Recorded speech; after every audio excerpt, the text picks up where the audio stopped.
presenting Orson Welles as the third man.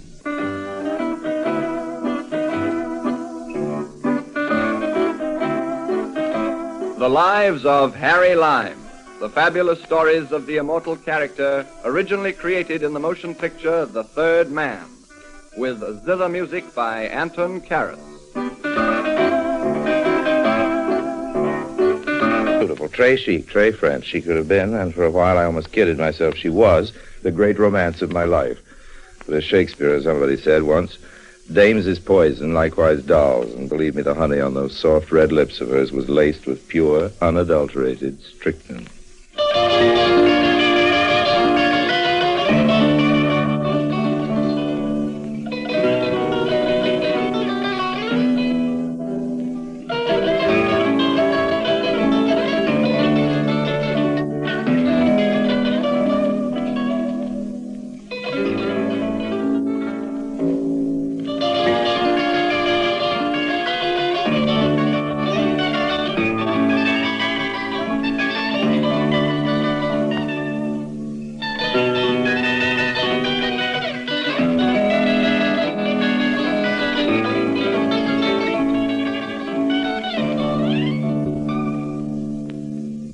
And now, Orson Welles as Harry Lime, the third man, in today's story, The Double Cross. Monte Carlo, 1936. The sucker season was at its peak, and by an odd coincidence, my pockets were fuller than they'd been for a long time. Yes, life was looking pretty good. But even at that, not half so good as the licorice-eyed brunette I found sitting next to me at the casino one night. Faites vos jeux, messieurs et mesdames. Faites vos jeux, s'il vous plaît. Rien ne va plus. 18, rouge. That was me. I drew in my winnings. Lady Luck was sure smiling on me, just as she was frowning on the girl beside me. This girl had backed half a dozen losers or more in a row, and now her last chips were gone. She was fumbling in her handbag. Here was chivalrous Harry's big chance. I asked politely if there was anything I could do to help. Thank you, monsieur. You are very kind, but I seem to have mislaid my checkbook.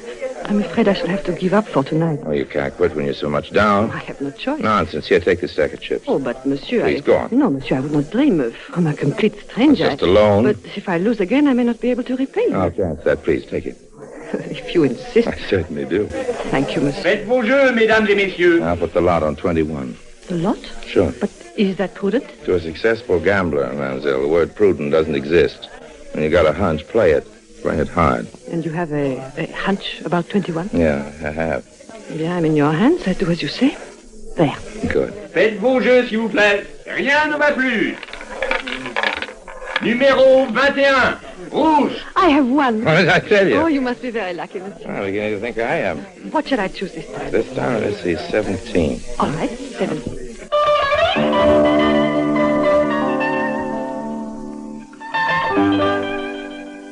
Well, that's how I met Louise. By 11 o'clock, we were both good winners and good friends. We decided to call it a night and strolled out into the casino gardens, and then after a while down to the seafront. It was one of those clear, blue summer evenings that poets write sonnets about, and to my amazement, I found myself getting kind of sentimental. Tell me about yourself, Harry. Oh, there's not a great deal to tell. Oh, you are too modest. Oh, I could think of a few people who'd laugh heartily to hear that.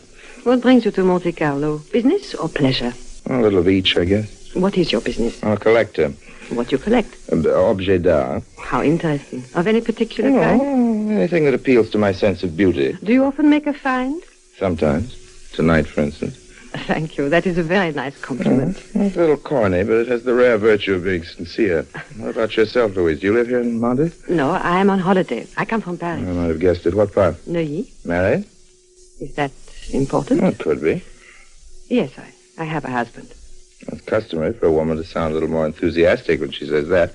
I would rather not talk about him if you don't mind. No, it's like that, isn't it? Yes.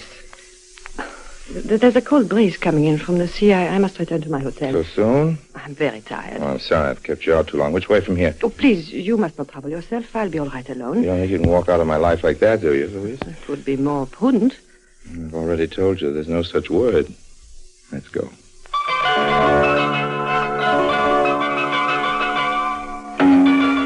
I'm not the sort of guy who won't take a chance, but usually if there's one thing I steer clear of, it's jealous husbands.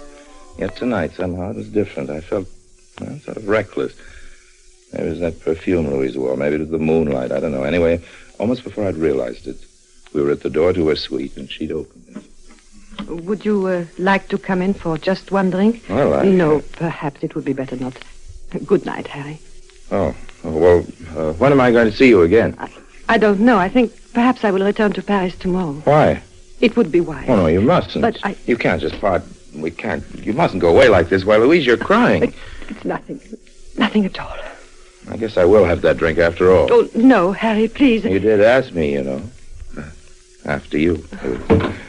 You will find cigarettes in that box. Thanks. What would you like? Champagne? I don't care. Listen, Louise, you and I have got to talk this thing out. There's nothing to be said. You bet there is plenty. You realize what's happened, don't you? Will you open this bottle, please? Sure. Shall I pour? If you please. Here are the glasses. What has happened, Harry? I don't know. Guess we've fallen in love. No. Yes? But it is impossible. Why? We're strangers. 3 hours ago, we'd never spoken to each other. What can happen in 3 hours? Oh, even now, we know nothing of each other. Nothing whatever beyond our Christian names. So what? It's against all common sense. When did common sense have anything to do with love? No, it's absurd. You don't believe that. Look at me, Louise. You don't believe it's absurd. You know it's true. You do know, don't you? Oh, Harry. I love you, Louise. Hold me tight. Oh, it's all so strange, so wonderful. What is this miracle that's happened? A pretty picture. Oh, who are you? Forgive me if I interrupt. Pierre! You've got a nerve bursting in like this. Indeed, monsieur. You know this guy, Louise? Oh, yes, she knows me quite well. Tell him who I am, Louise. He is Go on. Do not keep the gentleman in suspense. my husband.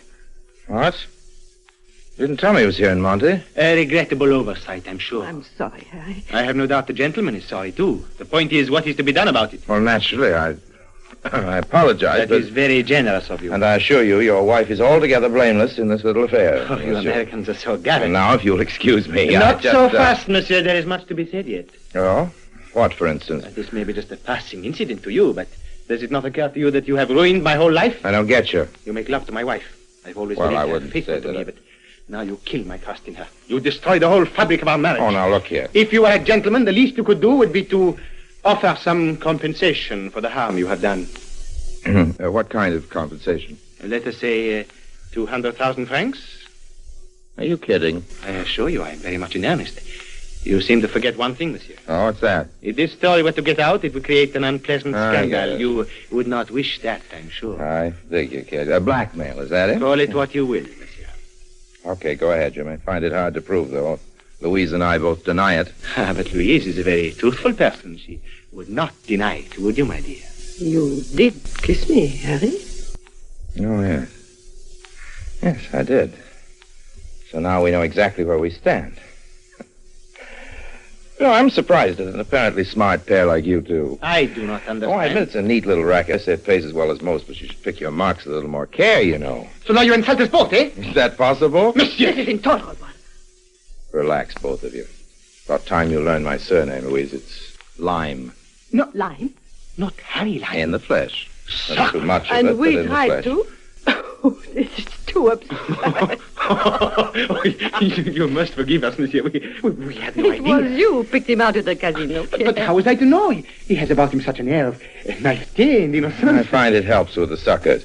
A million apologies, my friend. And for me, too. That's okay. And to think that you are the famous Harry Lime. Why, it is a very great honor to meet you, monsieur. This is a big occasion. We must drink to celebrate it. A toast. To you. Oh, My no. friend. No. Let's both drink to Louise. To me? To the greatest actress in Europe. Frankly, I was never more completely fooled in my life. Well, to Louise. Louise.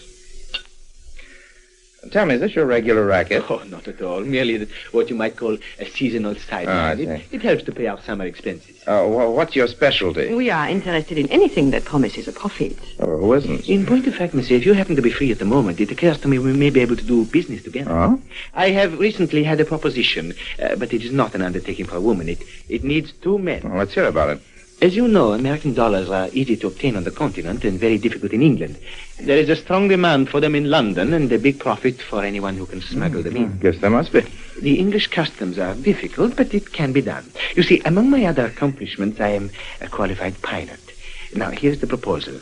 A certain gentleman in London is prepared to advance money for me to buy dollars here. At a date and time to be arranged, this gentleman will wait in a car at a place called Ilford Moor in Devon. A plane will fly overhead, a passenger will parachute out, his pockets and attach a case filled with dollars. He will be met by the gentleman who will collect the money and drive him to London, and from there he can make his way back at leisure to France. Well, what do you think? No. It's not simple? I'm sure it's a honey of an idea, but... But what? Well, presumably I'm the guy who's supposed to float through the air with the greatest of ease, huh? Exactly. Well, that's not so good. You are not afraid, Harry? Well, not at all, but I prefer my neck the way it is, unbroken. It is true there is an element of danger, but it is very slight. Surely it's a small risk to take for 1,000 pounds. 1,000 pounds? Uh-huh. You say there's that much? 1,000 pounds? Oh, but yes. And what is more, if the first venture succeeds, there will almost certainly be others. Oh, that's different. Then it is a bargain? Okay. When do we start?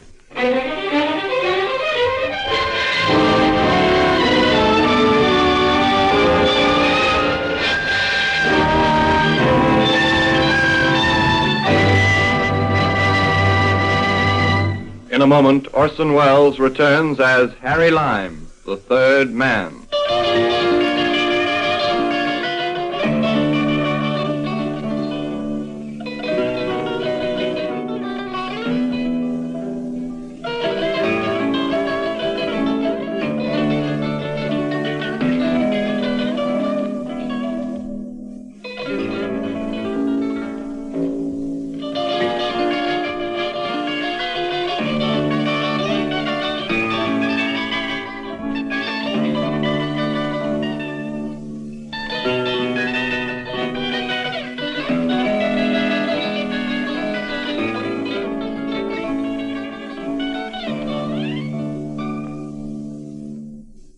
And now, Orson Welles as Harry Lime, the third man, continues in today's story, The Double Cross.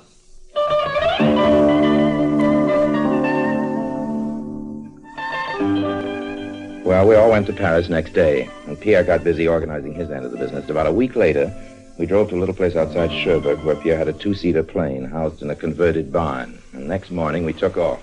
As we crossed the English coast near Torquay, Pierre handed me a number of bundles, carefully wrapped, tied, and sealed, and I filled my pockets and stuffed the overflow into a small leather case. I'd just done checking my parachute when Pierre called to me. This is Ilford Moor now. Are you ready? I guess so. There's no need to be nervous. That's all right for you. I'm the guy who's going to make the jump. Think of the 1,000 pounds. I am. Hard. All you have to do is to count 5 and then pull the ripcord. It's quite simple. Oh, sure. Nothing to it. All right? Now! I took a deep breath and jumped. 1, 2, 3, 4, 5. The funny part is he was right. It was quite simple. That was kind of fun, floating around the sky, seeing the earth drift up gradually to meet you. As I landed and slipped off my harness, a couple of guys stepped forward from behind a clump of bushes. Are you from Pierre? That's right. I'm Robert Brand. This is my assistant, Jerry. I'm glad to know you both. You've got the stuff? You don't figure I made that jump for the fun of it, do you? Have you got the stuff? Sure. Come on, you can pass it over and I'll check it in the car. Gather up this parachute, Jerry. We'll get going. Yes, sir.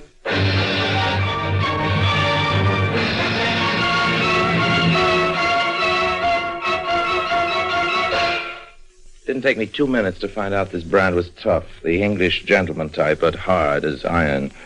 Pierre might have warned me. While his assistant drove us toward London, he and I sat in the back of the car, and I handed him each a packet, checked the seals, and then opened it, carefully counted every note. Took an hour or more, and we'd finished. Well, that's that. Everything in order, Mr. Brand? Yes? You're not exactly the trustful type, are you? No. I'm glad Pierre didn't try to shortchange you. So you should be, Mr. Lime. How's that? I don't take kindly to that sort of thing. A courier who once delivered a package of diamonds to me was foolish enough to replace several of the best stones with paste imitations. Oh, what happened to him? No one seems to know. He just disappeared. Yeah. But surely if Pierre were to weigh in light, you couldn't very well hold me responsible. I could, and would, and will, Mr. Lime, if such a thing ever happened. I don't think that's kind of unreasonable, old man. So, but then I'm an unreasonable man. Stop at the next pub, Jerry. It's time we had lunch. Very good, sir.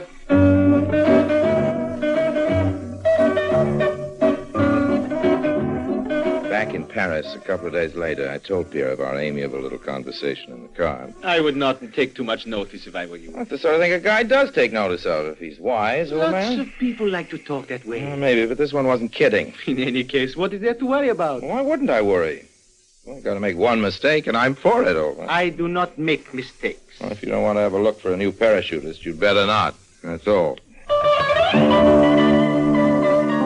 In the next 3 months, I made 2 more parachute jumps, and each time I had the doubtful pleasure of the company of Mr. Brand on the way back to London. I can't say I warmed to him as I got to know him better. Meanwhile, in Paris, things were becoming a little complicated. Louise and I were seeing a lot of each other, and suddenly I realized she really was carrying a torch for me. No kidding. And vice versa. Well, I mean, what could I do? Hardly be the act of a gentleman to ignore a thing like that, would it? Well, not to make a long story of it, Pierre went out one night on some kind of business, and there we were, alone, Louise and I. Harry, do you remember that night we met? Sure. I think of it often. It could have been a wonderful night. Well, it started out full of promise. You gave a swell performance, Louise. Do you still think I was only acting? Well, weren't you? From the moment you first spoke to me at the table, I knew this was going to be different. Different? There was such a warmth between us, such a natural sympathy. We were so much, how shall I put it, so much en rapport. You must have felt it yourself. Yeah, maybe I did a little. Only a little? Well, no, quite a lot. I knew what I had to do, and I hated myself for doing it. Even when we learned who you were, I hated having to pretend that what had happened between us meant nothing to me. I shall never forget that moment when you took me in your arms and we kissed. You know, Louise, if we're wise, we'll change this conversation to it's sweet. Do you want to be wise, Harry? No, not particularly, but... But what? What about Pierre? I care less than nothing for Pierre. He's your husband, It girl. is you I love. You alone. You shouldn't say that. Oh, why not? It's true. I'm proud to say it. Yes, but... And you love me too, don't you? Well, Louise... You know you do. Let's go away, Harry, now, tonight. Think of the wonderful life we could have, you and I together.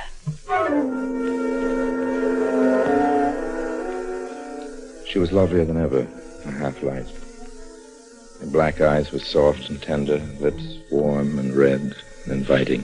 If I'd been Superman, I couldn't have helped myself right then.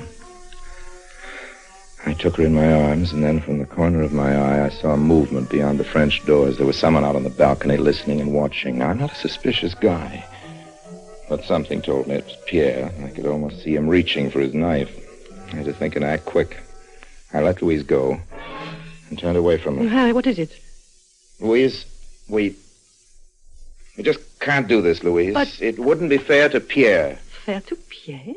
Pierre is my friend.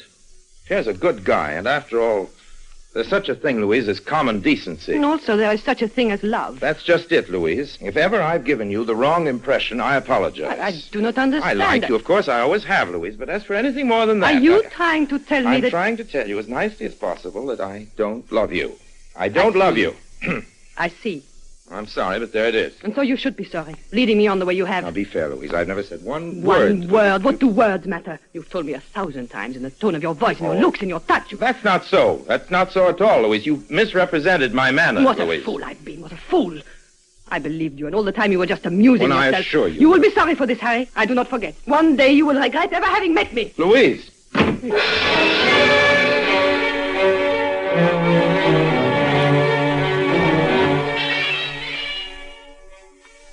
The guy who first said that about hell having no fury like a woman's scorn knew what he was talking about. If I'd been wise, I'd have got out from under right then. But in the next couple of days, though Louise kept out of sight, Pierre seemed even more friendly than usual. As who wouldn't be after overhearing such a noble renunciation? Anyway, what finally decided me to stick around, however, was that we were all set for another mission to Ilford Moor. Who was I to turn back a chance of £1,000? Maybe I wouldn't have been so anxious if I could have overheard a conversation that I now know was going on in Scotland Yard, in London. Well, what do you make of it? Postmarked Paris, scented stationery, obviously a woman's handwriting. Yes, but the contents. Very interesting, I must admit. Yeah, but the point is, do you think what she says is true? Well, I couldn't say, old boy. Still worth investigating, don't you think?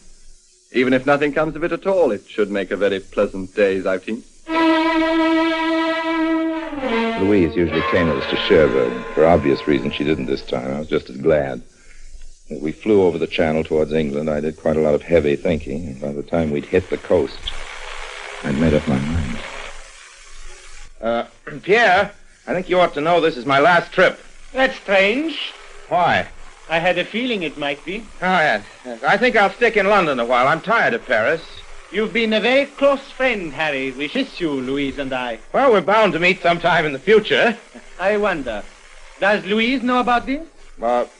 No, I just made up my mind, old man. I just made up my mind. I see. Have you any message for her? No, I don't think so. Nothing special. Eh bien, I will just say you send your love. My love? Oh, sure. Yeah, we must be over Ilford Moor by now, aren't we? There it is, just ahead. You have all the stuff? Yeah. You've checked your parachute? Yeah. All right, stand by. Here we are now. Give my regards to Mr. Brand. Oh, sure. I hope you have a pleasant trip to London with him. And for your own sake, I hope I have not made a mistake for once and shortchanged him. What's that? Hey, wait a minute.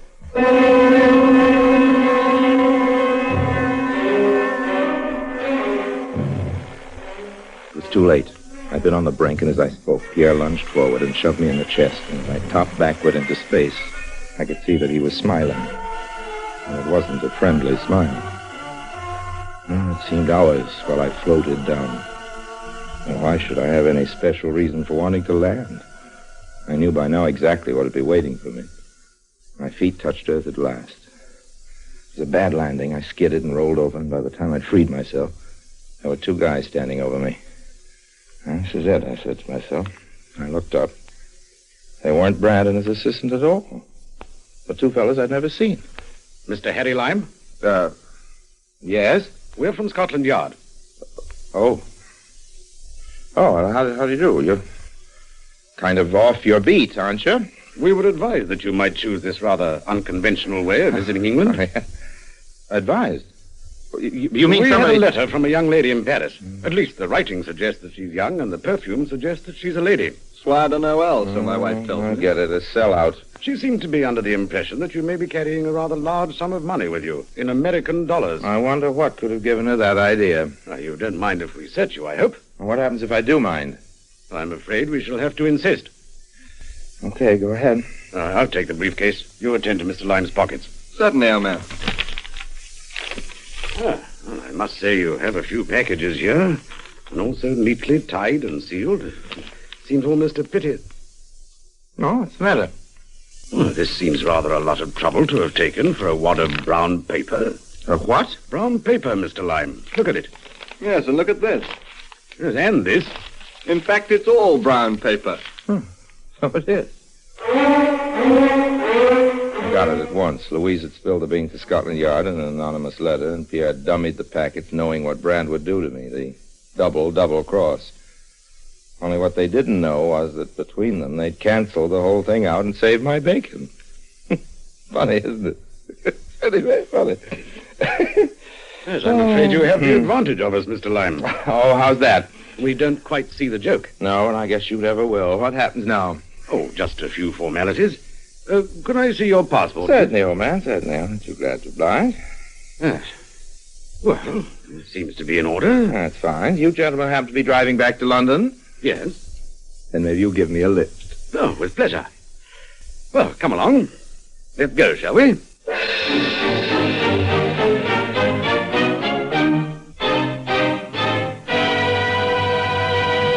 Harry Lime returns in just a moment.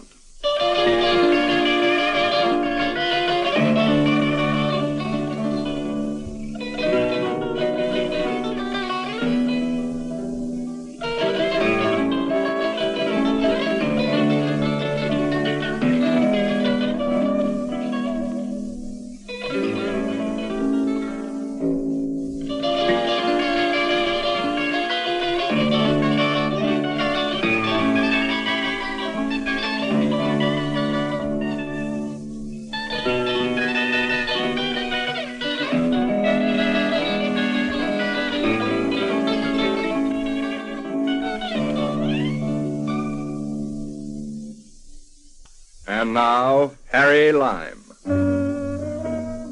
You know, I still find myself thinking sometimes of Louise. The dark black eyes, the kissable mouth. I wonder if I'll ever see her again. If I do, I'll run a mile. Be with you again soon to tell you another of my adventures. Meanwhile, don't forget the old saying, all's fair in love and war, but war is a lot less dangerous.